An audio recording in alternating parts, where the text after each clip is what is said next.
بسم اللہ الرحمن الرحیم۔ السلام علیکم۔ Tariq Javed Khokhar advocate law for you channel کے ساتھ چینل کو سبسکرائب کر لیں، لائک شیئر کومنٹس کریں اور اپنی رائے کا اظہار بھی کریں۔ بہت ہی اہم ڈیولپمنٹس ہیں کہ جی عدالتی حوالے سے، کہ جس طرح سے پہلے جو ہے پی ٹی آئی کا بلہ چھینا گیا، پھر پی ٹی آئی کے جو ورکرز تھے، جو لیڈران تھے، ان کو کوئی ریلیف نہیں ملتا تھا عدالتوں سے، اور بالخصوص جب سے چیف جسٹس قاضی صاحب آئے اور جو اسلام آباد ہائی کورٹ ہے، بالخصوص وہاں جو اسلام آباد ہائی کورٹ کے چیف جسٹس ہیں، وہاں پہ ان دونوں جگہوں پہ جو بھی کیسز لگتے تھے پی ٹی آئی کے، ان کو بالکل کوئی ریلیف نہیں دیا جاتا تھا، بلکہ ایسا محسوس ہوتا تھا، اور پی ٹی آئی کا یہ موقف بھی تھا، لیڈران کا یہ موقف تھا کہ ہمیں ان عدالتوں سے کوئی توقع نہیں ہے، اور انہوں نے کئی بار کہا کہ ہمارے جو کیسز ہیں وہ ان بینچز کے سامنے نہ لگائے جائیں۔ حالانکہ یہ بڑی آئینی قانونی ایک بات ہوتی ہے اور رائٹ ہوتا ہے کہ اگر کسی جج کے اوپر عدم اعتماد کیا جائے تو جج صاحبان جو ہیں، جسٹس صاحبان جو ہیں، وہ خود ہی اس کیس سے الگ ہو جاتے ہیں، کوئی اگر ایسی ریزن ہو تو۔ لیکن ہر جگہ پہ جیسے نیچے بھی جو ٹرائل کورٹس تھیں، جج ابو الاسناد دلاور ہمایوں اور جج دوسرے بشیر صاحب تو خیر بیچارے بہت ہی مجبور تھے، ان سے تو بہت ہی مجبوری کی حالت میں جو کرایا گیا، باقی جو ہیں وہ لگتا ہے کہ مینج تھے، شوق سے کرتے رہے۔ بہرحال یہ سارا کچھ اب یہ ہوا ہے کہ جو پی ٹی آئی کے کیسز ہیں وہ اعلیٰ عدالتوں میں وہ کیسز لے لیں، 9 مئی کے حوالے سے کیسز لے لیں، وہ آپ الیکشن کے حوالے سے لے لیں، وہ اب ہائی کورٹ اور سپریم کورٹ میں پہنچ چکے ہیں۔ تو جو بھی کیس اب اسلام آباد ہائی کورٹ میں چیف جسٹس عامر فاروق کے علاوہ کسی آزاد خیال، آئین اور قانون کے اوپر عمل کرنے والے، آئین اور قانون کے پابند جو جسٹس صاحبان یا بینچ ہیں ان کے سامنے لگتا ہے، یا سپریم کورٹ میں قاضی فیض عیسیٰ صاحب کے علاوہ اگر کسی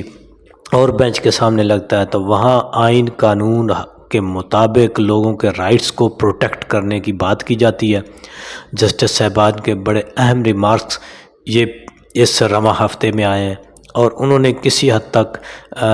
جو 9 مئی کا ایک بیانیہ تھا اس کو بھی جو ہے وہ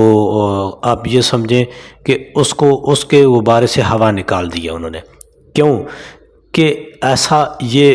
پی ٹی آئی کے لیڈران پہلے کہتے رہے، اور اب اعلیٰ ترین عدلیہ سے بھی یہ آوازیں آنا شروع ہو گئیں کہ یہ ایک مینج طریقے سے ایک جال تھا جس میں پی ٹی آئی کو پھنسایا گیا، اور اس کی پلاننگ کہیں کی گئی، اور پھر جس طرح جسٹس صاحب نے کہا کہ یہ ہم بھی ادھر بیٹھ کے عدالتوں میں ڈرامہ بازی کر رہے ہیں، ہم آئین اور انصاف کے مطابق فیصلے نہیں کر رہے، جو احکامات ہیں وہ کہیں اور سے آتے ہیں۔ اور پھر ایک سوال کے اوپر انہوں نے کہا کہ جو انتظامیہ ہے، یہ کوئی 200 کے لگ بھگ افسران جو ہیں، یہ اگر غیر قانونی احکامات ماننے سے انکار کر دیں تو یہ ماحول ٹھیک ہو سکتا ہے۔ تو شیر افضل صاحب نے کہا کہ اگر ان 200 کو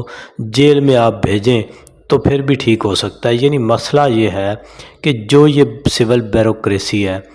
جو یہ جن کے اوپر قوم کا اتنا پیسہ خرچ ہو رہا ہے، بدقسمتی سے ادارے جو ہیں وہ آئین قانون اور عوام کے خلاف کھڑے ہو گئے ہیں۔ حالانکہ یہ جو بیوروکریسی جس کے اوپر عوام کا جو ہے خون پسینے کی کمائی سے انہوں نے ان کو پالا ہوا ہے کہ یہ ہمارا تحفظ کریں گے، بدقسمتی سے یہ عوام کا تحفظ نہیں، ان کا استحصال کرنے کے اوپر آ گئے، اور یہ کبھی بھی پہلے بھی یہ تحفظ نہیں کرتے رہے، لیکن پہلے چوری چھپے تھا، اب یہ سر عام ہو گیا۔ تو یہ بہت ہی ایک بدقسمتی ہے۔ اور عدالتوں سے، کیونکہ اگر عدالتیں انصاف نہیں کریں گی، ادارے، لوگ، عوام ایک دوسرے کے ساتھ، ادارے اپنے ملازمین کے ساتھ، عوام کے ساتھ زیادتیاں کرتے ہیں، ہوتی ہیں، اور الٹیمیٹلی ان کو ریلیف کہاں سے ملتا ہے؟ عدالتوں سے۔ اگر عدالتیں بھی مینج ہوں، وہ بھی جو جبر کرنے والے ادارے ہیں، جو عمل قانون کے اوپر نہ کرنے والے ادارے ہیں، جو ملازمین کا استحصال کرتے ہیں، عوام کا استحصال کرتے ہیں، اگر ان کے ساتھ وہ بھی مل جائیں تو میرا خیال ہے پھر تو جو ہے کسی کو اس پورے نظام پہ عوام کا، پبلک کا جو یقین پہلے ہی بہت کم ہے وہ مزید بالکل ختم ہو جائے گا، اور یہ کسی ملک کی جڑوں کو کھوکھلا کرنے کے مترادف ہے۔ تو ابھی عمران خان صاحب نے سخت ہدایات دی ہیں، وہ نالائیں اس بات سے، اور وہ چاہتے ہیں کہ اس حکومت کے خلاف جو ہے وہ ایجیٹیشن کو تیز کیا جائے، اور وہ یہ چاہتے ہیں کہ جو چیف جسٹس ہیں سپریم کورٹ، ان کے اوپر دباؤ بڑھایا جائے۔ وہ یہ چاہتے ہیں کہ 9 مئی کے حوالے سے اور یہ جو الیکشن ہے 9 فروری کے حوالے سے تمام پیٹیشنز، یہ 200 کے لگ بھگ کچھ سیٹس ہیں جن کے اوپر پی ٹی آئی کا دعویٰ ہے کہ ہماری چھینی گئی ہیں، اور یہ فارم 47 کے ذریعے چھینی گئی ہیں، کہ ان سب کی پیٹیشنز لے کر جو ہے وہ سپریم کورٹ میں جایا جائے، اور تاکہ اگر وہ ہماری خارج بھی کر دیں اس بنیاد کے اوپر کہ آپ پراپر فورم پہ جائیں، جو کہ کر رہے ہیں قاضی صاحب، تو پھر بھی وہ کہتے ہیں کہ عوام کے سامنے ہمارا بیانیہ ہوگا کہ ہم تو گئے تھے، جس طرح پہلے لیول پلینگ فیلڈ نہیں دی، بلے کا نشان لے لیا، پھر ہمیں جو ہے 9 مئی کے حوالے سے ریلیف نہیں دے رہے تھے قاضی صاحب، اور اسی طرح یعنی پی ٹی آئی کا اور جو ہے پولیٹیکل ورکرز کا تو وہ نام نہیں سننا چاہتے پی ٹی آئی کے لوگوں کا۔ تو ابھی ہم یہ سمجھتے ہیں کہ اگر عدالتیں اور بالخصوص سپریم کورٹ اور ہائی کورٹ انصاف کرنا یعنی شروع کر دیں، تو میرا خیال ہے چیف جسٹس اسلام آباد ہائی کورٹ اور چیف جسٹس پاکستان قاضی فیض عیسیٰ، ان کی پی ٹی آئی پر، عوام پر، آئین پر، قانون پر یہی بڑی مہربانی ہوگی، یہی بڑا ان کا کرم ہوگا کہ یہ جو کیسز آتے ہیں پی ٹی آئی کے، عوام کے، انسانی حقوق کے، آئینی تحفظ کے، وہ یہ اپنے پاس نہ لگائیں، کسی اور بینچ کے پاس بھیج دیں جو آئین اور قانون کے مطابق آزاد خیال بینچ ہو، جو بائسڈ نہ ہو، جو مینج نہ ہو۔ تو یہی میرا خیال ہے ان کے اوپر بڑی ہوگی مہربانی۔ باقی قاضی صاحب اپنے نکالیں کیسز، بھٹو کا نکال لیں، اس سے پیچھے کوئی نکال لیں، اور وہ اس کے اوپر اپنے ریمارکس دیں، اور جو ہے وہ بلند و بانگ نعرے ماریں بیٹھ کے اور لائیو، تو ہم بھی کہیں گے جی واہ واہ کیا بات ہے، بڑی بات ہے، آپ بڑے آئین اور قانون کے مطابق فیصلے باتیں کر رہے ہیں، لیکن جب لکھتے ہیں تو اس وقت آپ کی قلم ڈگمگا جاتی ہے، اس وقت آپ لکھ کچھ نہیں سکتے۔ صرف آپ سے یہ نہیں ہو سکا کہ جو صحافی ہیں،